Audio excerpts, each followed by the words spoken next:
अभी हम पहला ही अध्याय पढ़ने जा रहे हैं।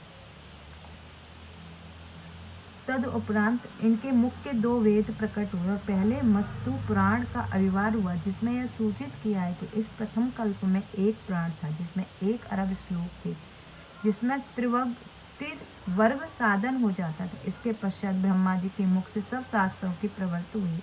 जब पृथ्वी में प्रजा इसे विस्तृत करने में समर्थ न हुई तो विस्तृत विद्याओं का संक्षेप करने के लिए विद्वेश्वर की आज्ञा से द्वापर के अंत में विश्व आत्मा संपूर्ण जगत स्वरूप भगवान विष्णु का व्यास नाम से पृथ्वी पर विख्यात अवतार हुआ। हे द्विजो, इस प्रकार प्रत्येक द्वापर में वेदों का विभाग होता है, दूसरे पुराण में निर्मित है। तब इस द्वापर के अंत में कृष्ण दैत्यायन ने अरणी अग्नि के समान ही सत्यवती से जन्म ग्रहण किया। फिर वेदों को संक्षेप कर 4 प्रकार से विभक्त किया। वेदों का अधिक विस्तार करने से ही लोक में वेद व्यास के नाम से विख्यात हुए। इसके पश्चात पुराणों को संक्षिप्त कर उन्हें 4 लाख श्लोकों में किया।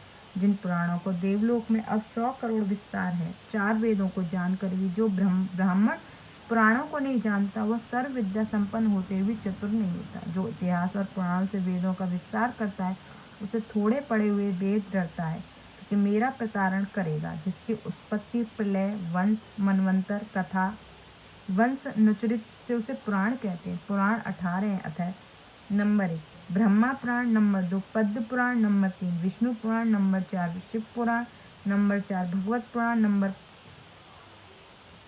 5 भगवत पुराण, नंबर 6 नारद पुराण, मार्केंड, नंबर 7 मार्केंड, नंबर 8 अग्नि, number 9 Brahma Vaivarta, number 10 12, number 11 स्कंद, नंबर 12 वामन, नंबर 13 कर्कूम, नंबर 14 मत्स्य, नंबर 15 भविष्य, नंबर 16 लिंग, नंबर 17 गरुड़ और नंबर 18 ब्रह्मांड पुराण। इनमें चौथा शिव पुराण भक्तों के सब मनोरथ सिद्ध करने वाला है।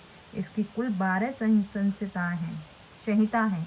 इसमें से 1 लाख श्लोक हैं जो साक्षात शिव जी द्वारा निर्मित और धर्म प्रतिष्ठित हैं।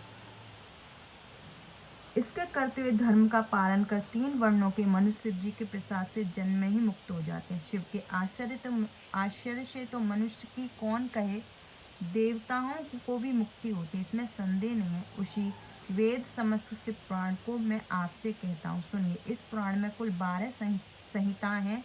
विद्वेश्वर, रुद्र विनायक, उमा मात्र, एकादश रुद्र, कैलाश शतरुद्र, कोटि रुद्र, सहस्त्र कोटि रुद्र, वायवीय संहिता और धर्म संहिता।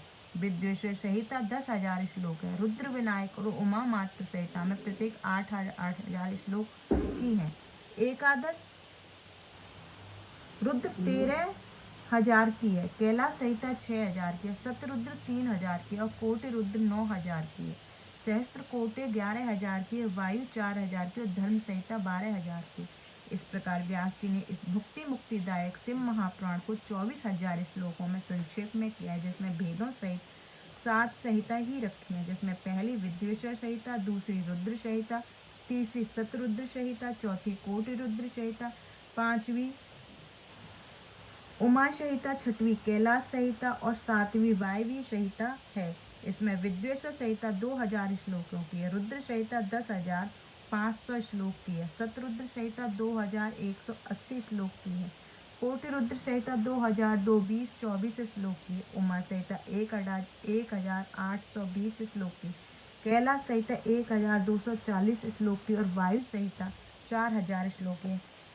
इस प्रकार शिव पुराण में पुण्यदायक कुल 24,000 श्लोक है। जो वायु संहिता में मैंने 4,000 श्लोकों को कहा है, उसके 2 भाग हैं, जिसमें मैं आगे वर्णन करूंगा। जो पुराणों को महत्व न जानता हो, वेदों को न जानता हो, इस प्रकार पुराणों की जिसकी श्रद्धा ना हो, उसके समक्ष इसे नहीं करना चाहिए। जो अपना ही शिष्य हो, धर्मात्मा शिव जी का भक्तों से यह पुराण दे में। अब मैं उन महातेजस्वी व्यास जी को नमस्कार करता हूँ, जिनके प्रसाद से मुझ में यह पुराण संहिता वर्तमान है। इति शिव महापुराण का 7वीं वायव्य संहिता का पहला अध्याय समाप्त। जय गुरु जी, शुक्राना गुरु।